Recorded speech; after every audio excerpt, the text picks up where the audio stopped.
Hello guys, നമുക്കിന്നൊരു ഹലുവ ഉണ്ടാക്കിയാലോ? വായോ. അപ്പം ഇതുണ്ടാക്കാൻ നമുക്ക് വേണ്ടത് ഈ ഒരു കോൺഫ്ലവറാണ്. ഞാൻ വളരെ കുറച്ച് മാത്രമേ ഉണ്ടാക്കുന്നുള്ളൂ, എങ്ങനെയാണെന്ന് അറിയില്ലല്ലോ. ഫസ്റ്റ് തന്നെ നമ്മളൊരു പാത്രം വെച്ചിട്ട് നമ്മുടെ ഈ കോൺഫ്ലവർ, അതങ്ങനെ തന്നെ അല്ലേ പറയുന്നത്, അത് നമ്മൾ ഇട്ട് കൊടുത്തതിന് ശേഷം വെള്ളം ഉപയോഗിച്ച് നമ്മൾ കട്ടയൊന്നുമില്ലാതെ നല്ല രീതിയിൽ മിക്സ് ചെയ്തെടുക്കണം. ഇത് ട്രൈ ആണ്, അതുകൊണ്ട് ഞാൻ ട്രൈ ചെയ്യുന്നത് കൊണ്ട് വളരെ കുറച്ച് മാത്രമേ ഞാൻ എടുക്കുന്നുള്ളൂ, ആകെ കുറച്ചേ ഉള്ളായിരുന്നു. അതിനുശേഷം നമ്മൾ ഇതുപോലെ വെള്ളം ഉപയോഗിച്ച് ഞാൻ ആ കവറിൽ തന്നെ വെള്ളം ഒഴിച്ചുപയോഗിക്കുകയാണ്. വേറെ പാത്രം എടുത്ത് വെറുതെ നമ്മൾ ഇതാക്കണ്ടല്ലോ. അതുകൊണ്ട് നല്ല രീതിയിൽ കട്ടയൊന്നുമില്ലാതെ ആദ്യം തന്നെ നമ്മൾ വെള്ളം കുറേശ്ശെ ആഡ് ചെയ്ത് കൊടുത്ത് ഈ ഒരു പരുവം ആവണം. ഇനി അങ്ങോട്ടുള്ളത് വളരെ സിമ്പിളാണ്.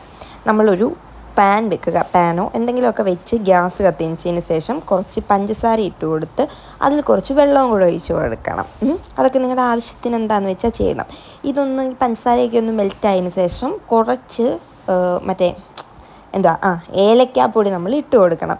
പിന്നെ കളറിന് ആവശ്യമായിട്ട് ഒരു ഇത്തിരി മഞ്ഞൾപ്പൊടി, അത് നിങ്ങൾക്ക് എന്തെങ്കിലും കളർ ആഡ് ചെയ്യണേ അങ്ങനെ ആഡ് ചെയ്യാം. ഇനി നല്ല രീതിയിൽ നമ്മൾ മിക്സ് ചെയ്യണം.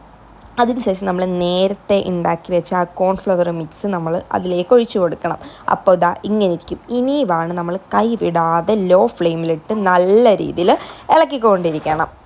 നല്ല രീതിയിൽ നമ്മൾ ലോ ഫ്ലെയിമിലിട്ട് അതൊന്നിങ്ങനെ കുറുകി വരുന്ന പരുവാവുന്നത് വരെ കൈ വിടാതെ നമ്മൾ ഇളക്കി നമുക്ക് കുറേശ്ശെ നെയ്യ് ആഡ് ചെയ്ത് കൊടുക്കണം. അതിനുശേഷം നമ്മളൊരു മോൾഡിലാക്കി കഴിഞ്ഞ് ഇങ്ങനെ ഇരിക്കും. സംഭവം കാണാൻ ലുക്കാണ്, പക്ഷേ കഴിക്കാൻ കൊള്ളത്തില്ല. ആരും ട്രൈ ചെയ്യണ്ട.